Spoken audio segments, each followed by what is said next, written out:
This is Newsroom. Hello and welcome from Johannesburg here in South Africa. I'm Eben Jansen. The show is live right now. It's broadcast from our studios in Auckland Park here in Johannesburg.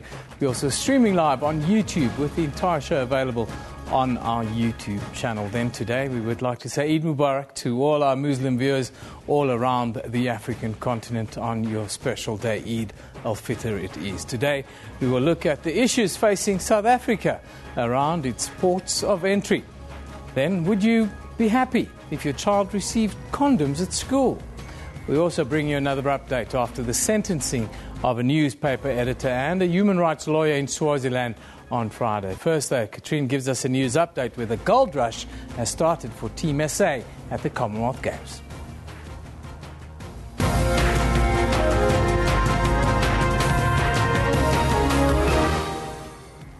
Well, hello and welcome to Newsroom. I'm Katrine Malan, and yes, certainly the gold rush has started for Team SA. But before we get to that, let's just take a look at the headlines this morning. Metal Workers Union NUMSA will hold a media briefing in Johannesburg this afternoon to announce its decision on the employer's wage increase offer. The union's National Executive Committee met yesterday to discuss the strike, which started more than 3 weeks ago. It's now in the process of consulting members on decisions taken on the strike. The employers' organisation SABC has agreed to a salary increase of between 8 and 10%, depending on the skill levels of the workers. Fighting has subsided in Gaza after Hamas said it had endorsed a call by the United Nations for a pause in the fighting in light of the Muslim holiday of Eid al-Fitr, which began today. However, there is still no sign of any comprehensive deal to end fighting with Israel. Israel and Palestinian militants continued their offensives yesterday, despite a 24-hour ceasefire announced by Hamas. More than 1,000 Palestinians, mostly civilians, and 43 Israeli soldiers and 2 Israeli civilians have been killed. Fierce fighting in eastern Ukraine, where a Malaysian airliner was downed, has further complicated investigation as Europe and the United States prepared economic sanctions on Russia over the conflict. International monitors said they have abandoned plans to visit the crash site due to fears it was not safe, even though Malaysia said earlier rebels had agreed to provide access. Then Team South Africa struck gold this weekend at the Commonwealth Games. In the sevens, South Africa ended New Zealand's dominance, winning the gold medal match final 17-12. The South African women's fours lawn bowls team claimed the country's 4th gold medal and 15th overall, beating Malaysia 14-9. Then in the evening swimming session, the men's 4x200 metre relay team added a bronze medal, taking South Africa's overall medal count to 18.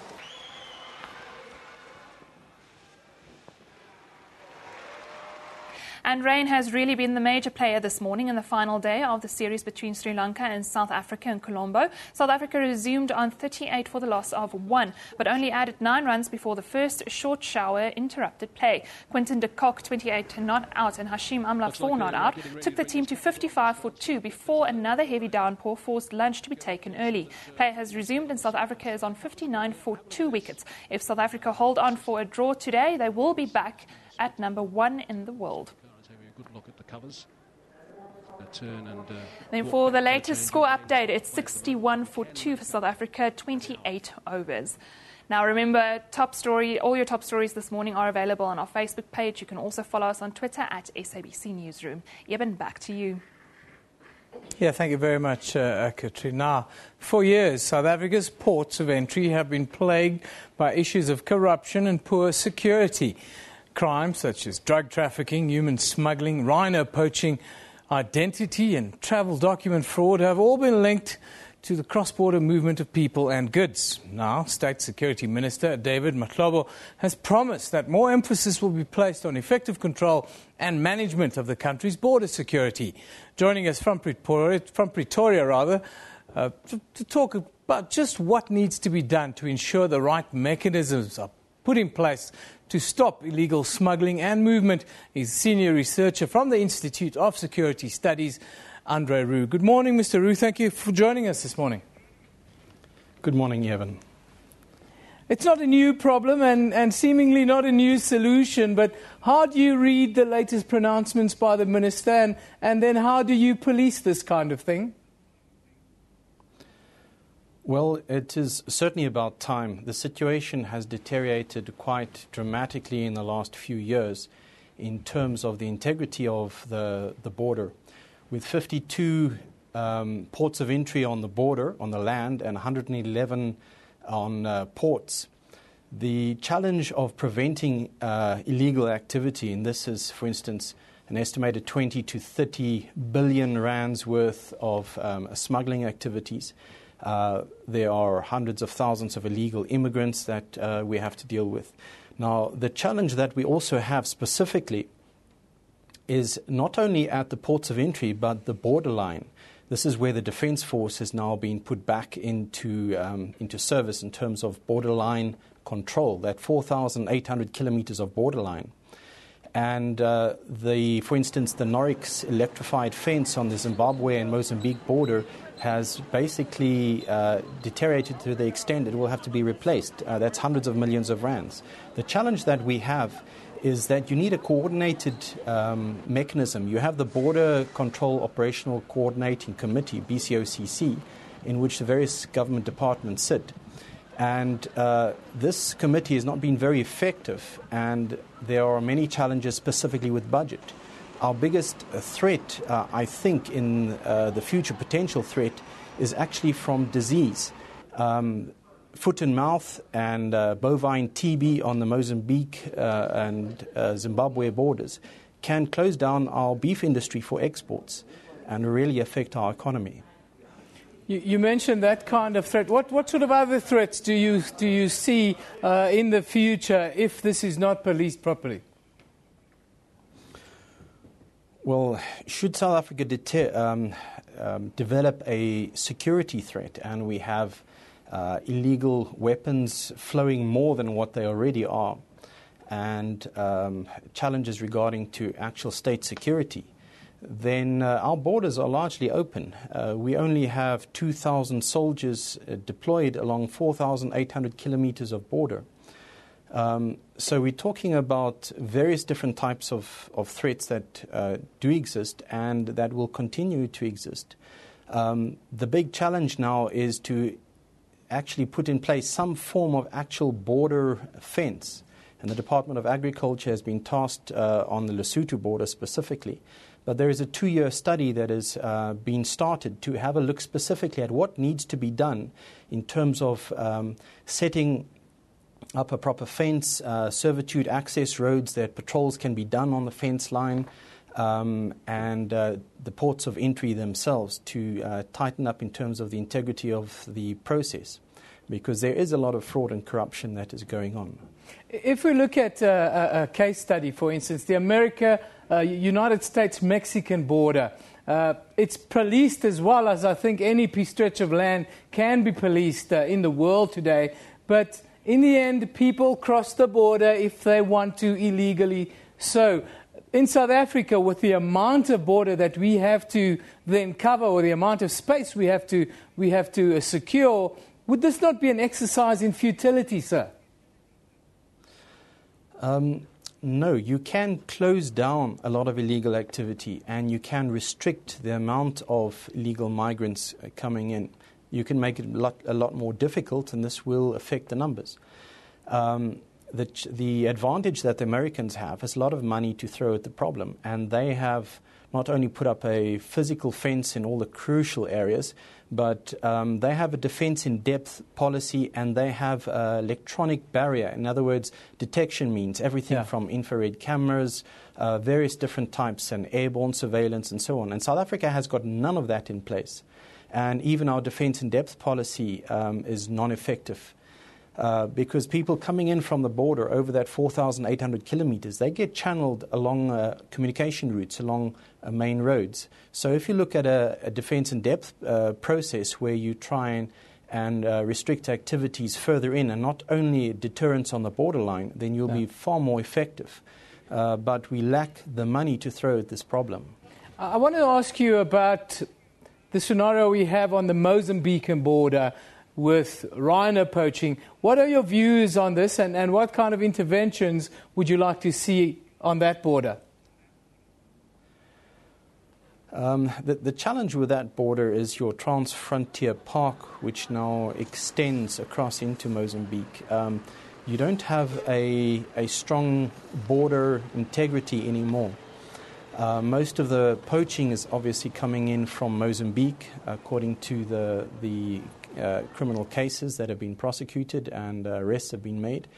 The Defence Force already has a number of special forces and air assets like helicopters deployed, and the parks have an integrated security system, and police, justice, SARS are all involved to an extent. However, the problem is massive, and unless you have very focused intelligence-driven operations and specifically the assistance from the authorities on the other side of the border, then these challenges will continue. The rhino poaching will not go away, and it will get worse. It's a lucrative business, and you're not going to stop it with the current strategy that we have in place. We really need to get the Mozambicans on board more effectively with the deployment of security forces on the other side of the border, and to stop the problem originating from that side. Mr. Roux, thank you very much for joining us this morning. We're talking about issues around border security in South Africa and all points of entry, really. Mr. Andre Roux is a senior researcher from the Institute of Security Studies in Pretoria. He joined us live there from Pretoria this morning. Let's take a quick look what you are talking about on social media at the moment. I'm sure that it's about gold and gold medals and the gold rush. Here we go. Marsha Vessel's Team SA doing well at the Commonwealth Games, I suppose. So proud. Yes, everyone is proud today because we finally got some gold medals. I think our medal tally stands at 18, which is not right at the very top, but it's doing pretty well. Lusanda says, well, Cameron van der Berg on your medal. Well done, I suppose you want to say. Go RSA.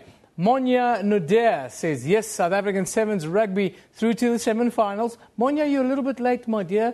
We won that gold medal, beating New Zealand last night. 16 medals so far at Commonwealth Games. Not bad. Team SA keep going for gold. Well, we're up to 18 medals now, and there you have our Sevens Springboks. A lovely picture of them biting the gold medal that they won against all odds, really, when they beat New Zealand. Team who's won every single gold medal at the Commonwealth Games the last 20 years or so. Well, let's take a quick look at what's happening on the front pages of the world this morning.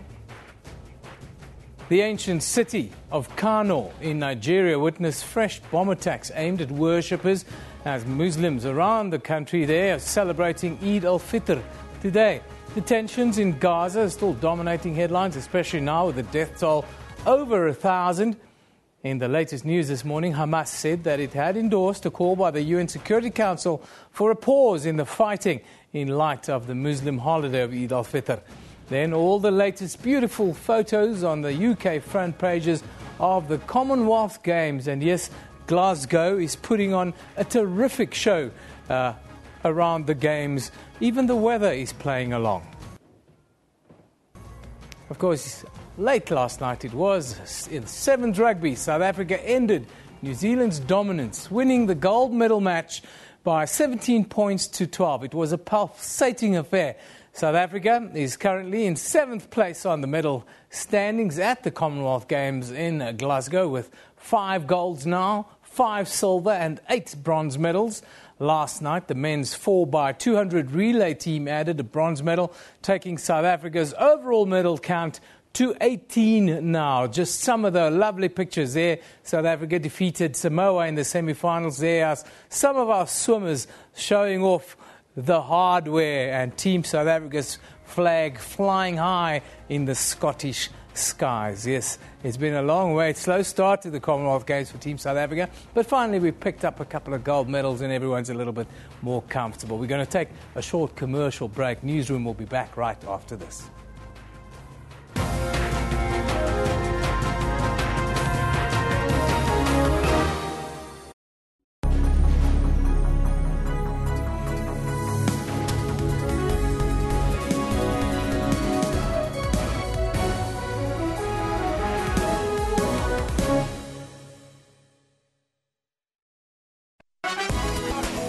.99% Zulu has returned to the Loic Theatre in Gold Reef City in Johannesburg this weekend. Now do the Mateba Chai. The Mateba Chai. This guy doesn't know how to do the Mateba Chai. Sarah Dupree is bringing his celebrity impersonations to Johannesburg. Audiences will be treated to nights of glitz and glamour and Cher, Lady Gaga, Tina Turner and more impersonations. That's Afro Showbiz News, Saturdays 7:30 p.m. on SABC News.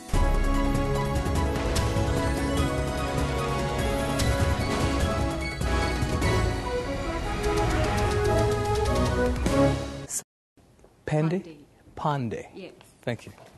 I always say Pande. Welcome back. This is Newsroom on SABC News. The Department of Basic Education is reviewing its policies and might finally relent on the matter of distributing condoms in schools by next year. Some quarters have opposed this move, arguing that it will encourage young people to be sexually active, while others have said it will help protect those who are already active. The issue of condom distribution is said to be a big talking point.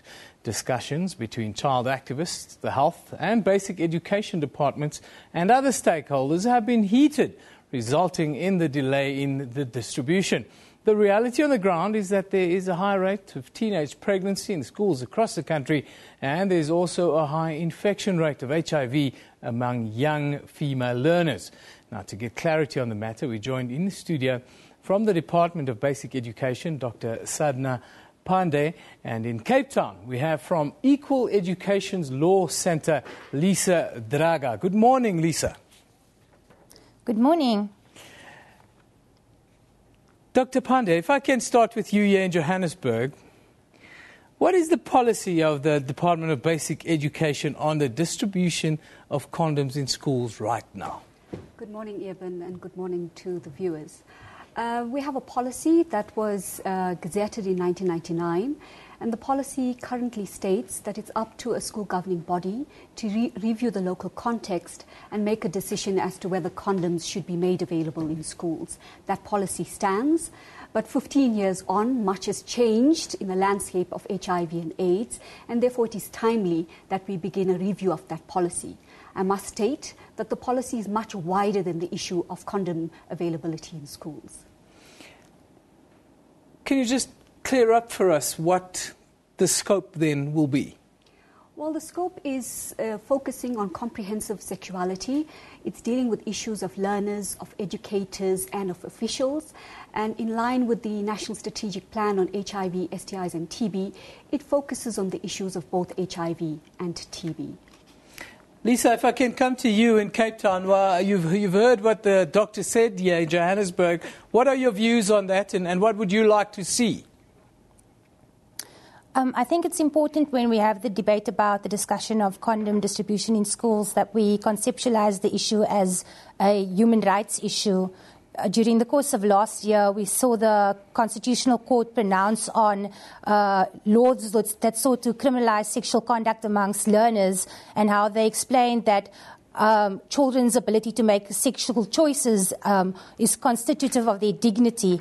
And so it's fundamentally a question about protecting the right to basic education and also protecting learners' health rights. When we talk about the specific case, is it one or the other? Is it abstinence or condoms, or is it a confluence of factors?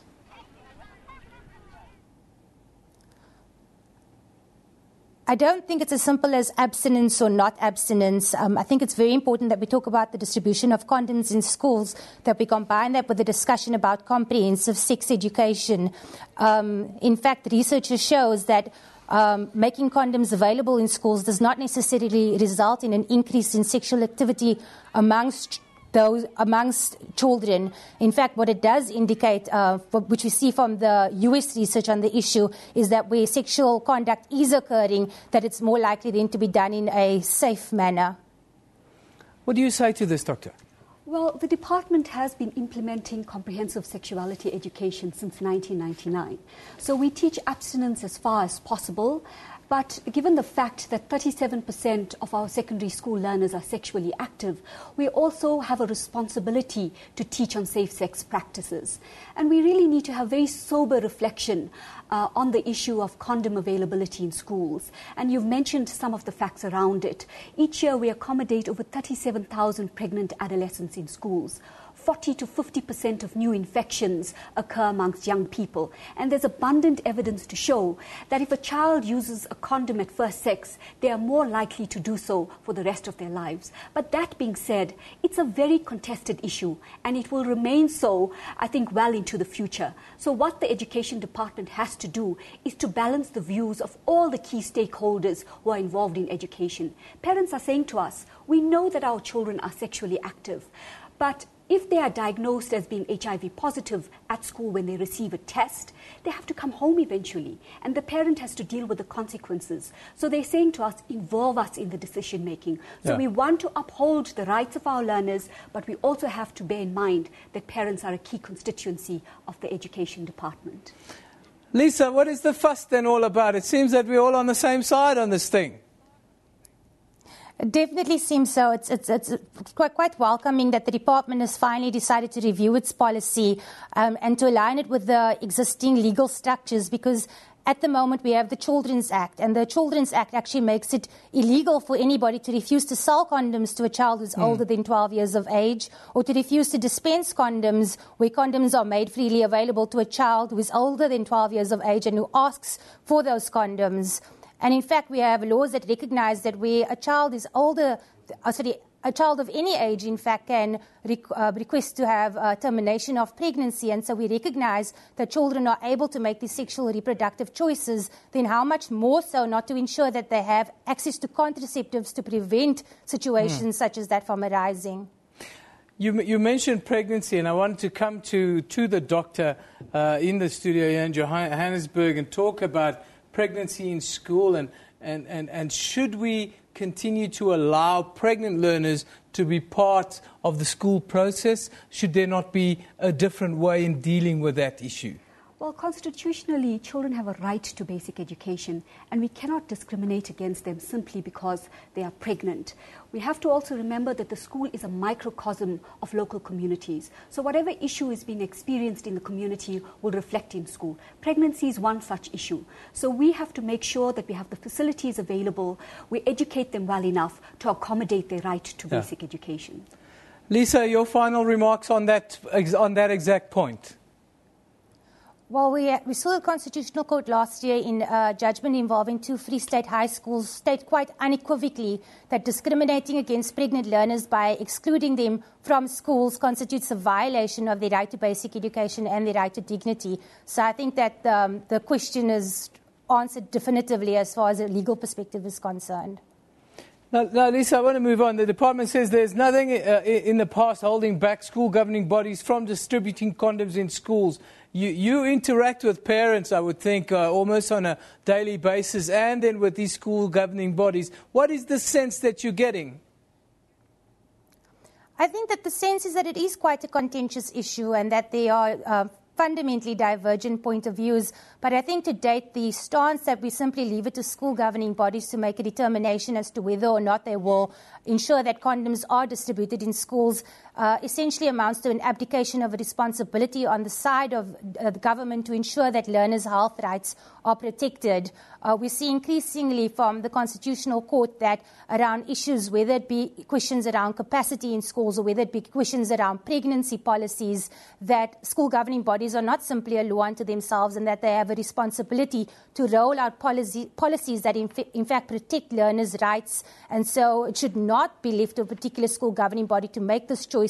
It is essential that the Department of Basic Education comes out quite clearly that all schools should ensure that condoms are made available to learners and that they're also made available to learners in a manner that will encourage learners to take up those services where they wish to do so. Lisa, thank you very much for joining us today. I'm just going to finish off the final few remarks here from Dr. Zadna in our studio. Firstly, what do you say to that sort of impassioned plea, really, in the end?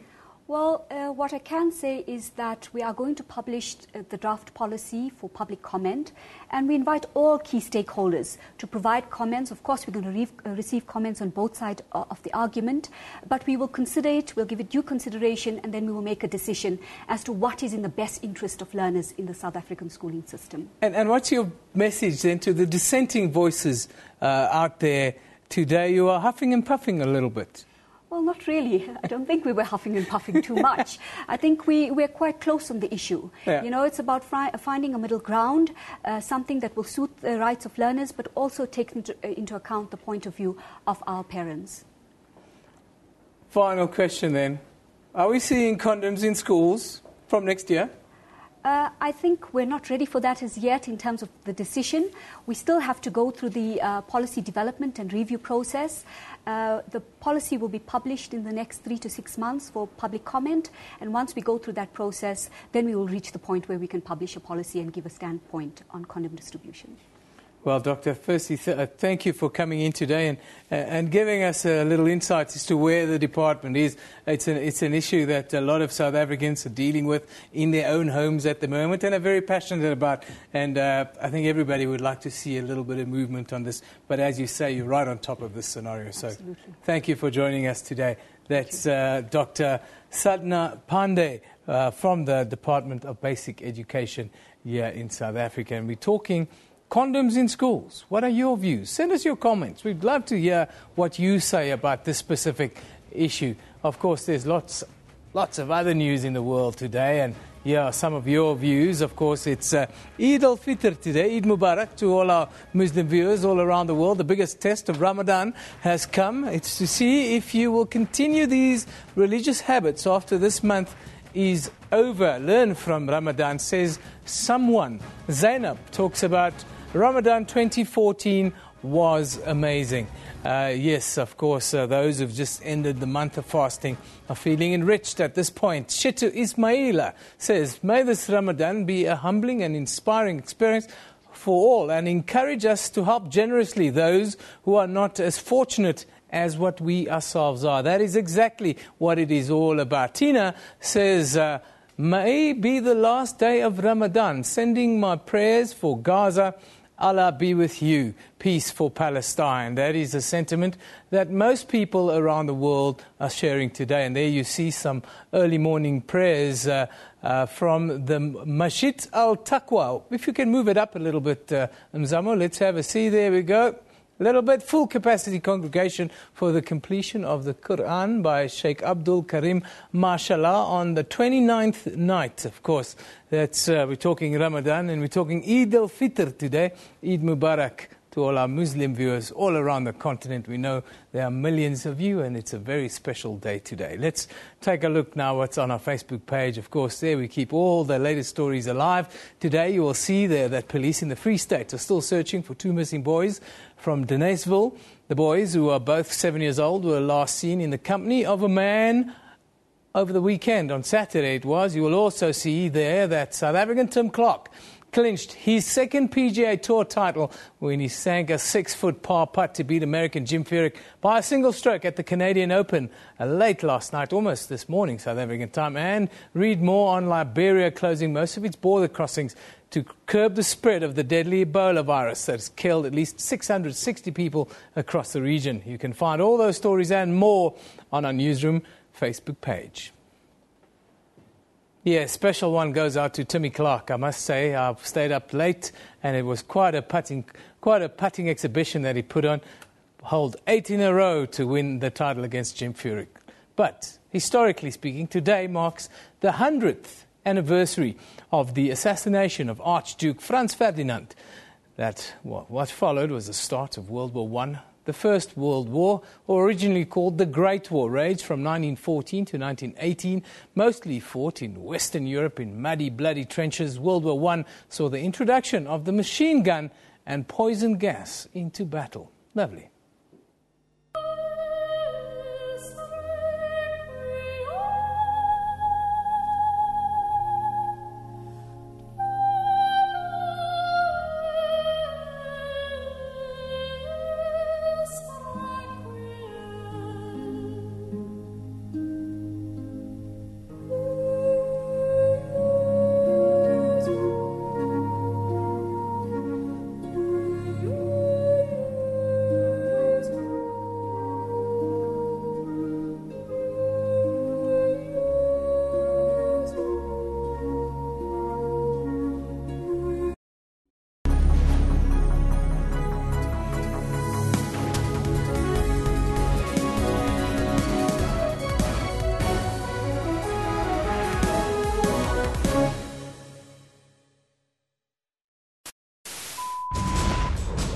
Across the globe, the continent and the entire country, every second there's always a breaking story. SABC News is your reliable eye, ear and information system in bringing you events as they happen. Our cutting-edge and hard-hitting journalism leaves no stone unturned, giving you the whole picture every time. Join us every day on SABC2 and know what is happening around you. SABC News, Africa's news leader.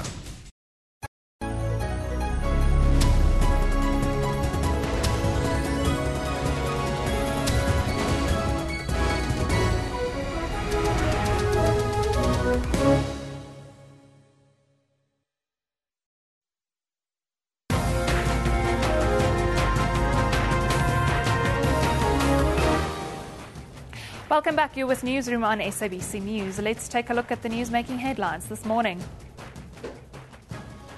Metal Workers Union NUMSA will hold a media briefing in Johannesburg this afternoon to announce its decision on the employer's wage increase offer. The union's National Executive Committee met yesterday to discuss the strike, which started more than 3 weeks ago. It's now in the process of consulting members on decisions taken on the strike. The employers' organisation, SABC, has agreed to a salary increase of between 8 and 10%, depending on the skills levels of the workers. Fighting has subsided in Gaza after Hamas said it had endorsed a call by the United Nations for a pause in the fighting in light of the Muslim holiday of Eid al-Fitr, which began today. However, there is still no sign of any comprehensive deal to end fighting with Israel. Israel and Palestinian militants continued their offensives yesterday, despite a 24-hour ceasefire announced by Hamas. More than 1,000 Palestinians, mostly civilians, and 43 Israeli soldiers and 2 Israeli civilians have been killed. Fierce fighting in the eastern Ukraine, where a Malaysian airliner was downed, has further complicated an investigation as Europe and United States prepared economic sanctions on Russia after the conflict. International monitors said they have abandoned plans to visit the crash site due to fears it was not safe, even though Malaysia said earlier that rebels had agreed to provide access. Team South Africa struck gold this weekend at the Commonwealth Games. In the sevens, South Africa ended New Zealand's dominance, winning the gold medal match final 17-12.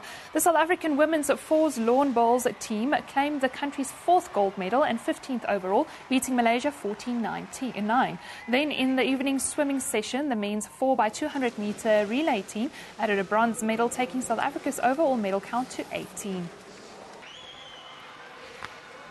Then rain has really been the major player this morning in the final day of the series between Sri Lanka and South Africa in Colombo. South Africa resumed on 38 for the loss of 1, but only added 9 runs before the first short shower interrupted play. Play has resumed, and for the latest, South Africa is on 68 for 3 in 38.4 overs.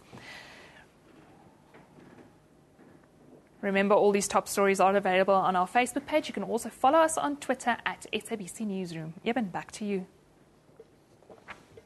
Yeah, just lost a wicket. Not good. It's Quinton de Kock. He was, caught at short leg there. And AB de Villiers and Hashim Amla are now in. And hopefully they can pull it through for us today. But let's go back to Friday. We brought you the story of respected Swaziland newspaper editor Beki Makubu and a human rights lawyer Tulani Maseko, who were convicted in Swaziland after being found guilty of scandalizing the court and bringing the administration of justice into disrepute in that country. Now there have been new developments to the story. Both were sentenced on Friday to 2 years imprisonment without any option of a fine. On Friday, we spoke to COSATU's Secretary on International Relations, Bongani Masuku. Let's just recap what he has to say before we carry on.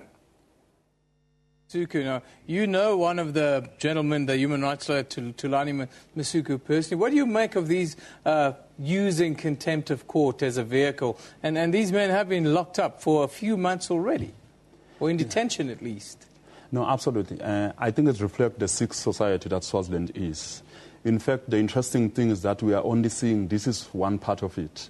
There are more than 20 prisoner, people who are out on bail or in jail for crimes of similar nature. Yeah. So that's why what we can say is that it's a reflection of Swaziland, where it is illegal to think, it is wrong, it's a crime to think except the royal family.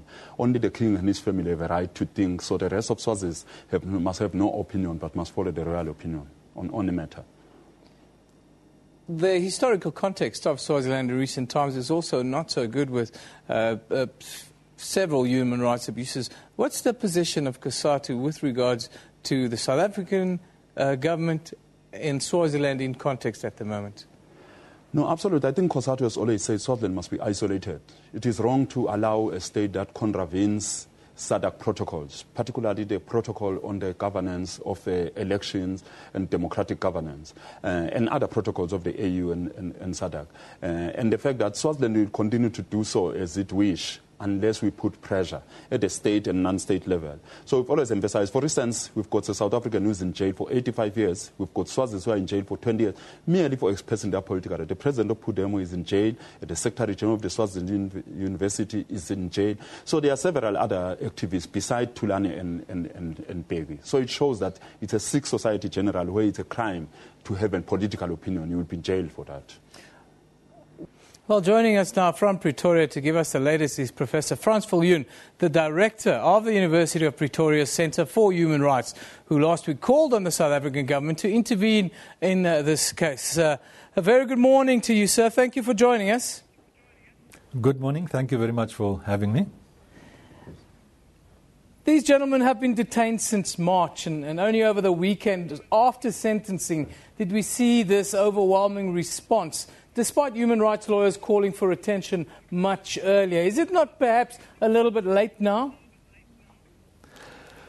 Well, yeah, it is unfortunate, but I think, given that the two men have been convicted, at least one can also try to see that the process of an appeal should be free of political interference. So I think our call to the South African government to still get engaged and to involve itself with diplomatic and other means still stands, because I think what we've seen is that the sentence clearly is disproportionate.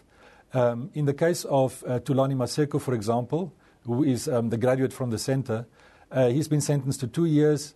He's the first offender. He is a young man with a wife fending for herself.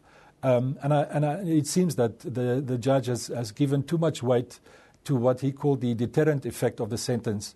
And he emphasized also that the deterrence is not only to people like Thulani, but to the journalist community as a whole. So I think the judgment made it very clear that its intention is to stifle further the free expression of any criticism within Swazi society. And that stands. That is an issue that remains, and the concerns remain and need to be taken further.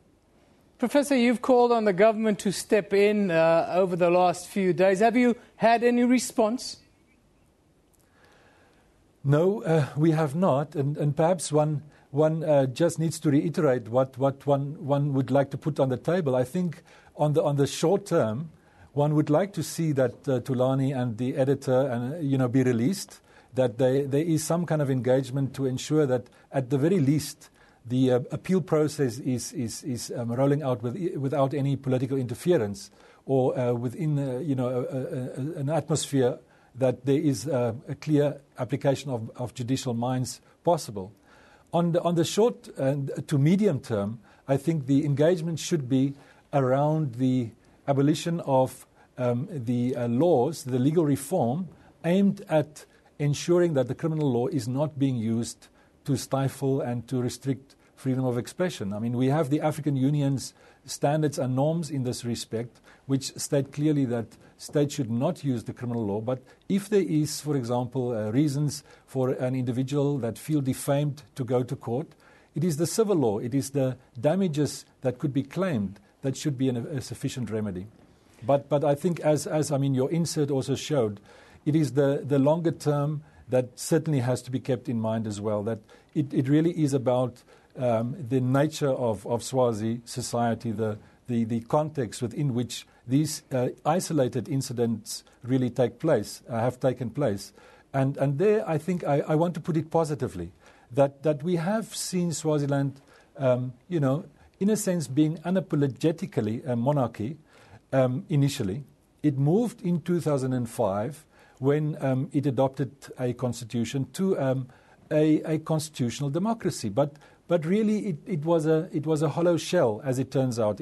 It seems to be a facade of a democracy, and what should now be the focus is to actually just ensure that this process towards a fully functional democracy is actually supported by the South African government in line with our own constitutional values.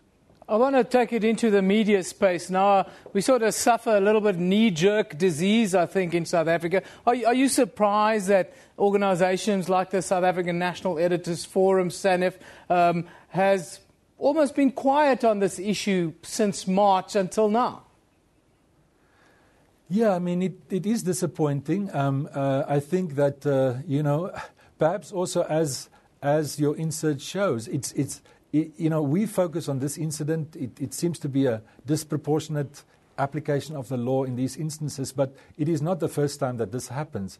And I suppose it's, in some sense, we've been desensitized about what has been happening in Swaziland. And if this incident serves to somehow refocus our attention, also the attention of the media, of the institutional media in South Africa, I think is a good thing. And the issue here is not to have this momentum lost, but to somehow pursue this forward and further and not to relent in this particular case. Professor, thank you very much for joining us today. We will certainly keep an eye on the story and see how it develops in the weeks and months to come. Thank you very much. That is Professor Frans Viljoen, who's the director of the University of Pretoria's Centre for Human Rights. Of course, one of their members, Thulani Maseko, who was convicted in Swaziland, have been found guilty of scandalizing the court and bringing the administration of justice into disrepute and sentenced to 2 years on Friday. It's a story that we brought to you on that day, and we'll keep on keeping an eye on it and see how that develops as, of course, the focus continues on human rights issues in and around Swaziland, the last monarchy it is on the African continent. Now, the Farlam Commission of Inquiry into the shooting of miners in Marikana in 2012 resumes this morning. Lonman security guard Julius Motlogeloa will continue with his testimony. It is not clear when controversial police witness Mr. X will resume his testimony at the commission in Centurion, south of Pretoria. Last week, the witness complained of stomach problems, prompting the commission to adjourn its hearings until last Friday. For the latest, we are joined by our reporter, Nozintombi Mia, who's been following the procedures very closely over the last few weeks. And she's here to give us a little bit of the backstory, really. Good morning, Ntombi. How are you? I'm good. And yourself, Eben? Very good, Ntombi. Can't complain. I wanted to talk to you about, before we get into the politicking and who he said, she said, and all the accusations, this is really a terrible story and a real blight on our country, isn't it? Completely. It's a very sad story as well, because it gives us the detail of a group of men who were so desperate to get 12,500 rands from the employer just so that they can maintain a basic standard of living. And the extent to which they went to get that 12,500, and after close to 18 months, the second anniversary of the shootings is coming up just next month. After 2 years, close to 2 years, they still really didn't get that 12,500 rands. But the journey of them getting to that point has been, characterized with violence and bloodshed. So it's been absolutely sad. Extreme violence and witchcraft and the kind of things that's almost a movie script in a way, and the kind of killings, people's faces being cut off for muti purposes and so forth. Just give us your personal view or your experience and the kind of threats around it and counter threats that you've experienced, and how securities even had to be beefed up at the building while you were there. It's been almost surreal. It's sort of like participating in a B-grade movie or something. But it's been very interesting to see the reactions from Mr. X's testimony. I mean, this year, the height of the testimonies that have been at the forefront of this particular commission has been Mr. X's testimony, and how everybody has rallied around what he said. The police have scurried to make sure that he is fully protected and that he's in an undisclosed location. And, it's been very difficult to have a look and see what exactly Mr. X has been saying. Now Mr. X, as brought a bit of the X factor to the proceedings, hasn't he? I mean, it's been rather driven to sort of dreary fare until he's come with all these explosive pronouncements. What's been the most outstanding things, other than cutting people's faces off and so forth, that's come out of the testimony of Mr. X? And how do you see this playing out in this entire commission and the sort of outcome? Well, his apology was heartfelt.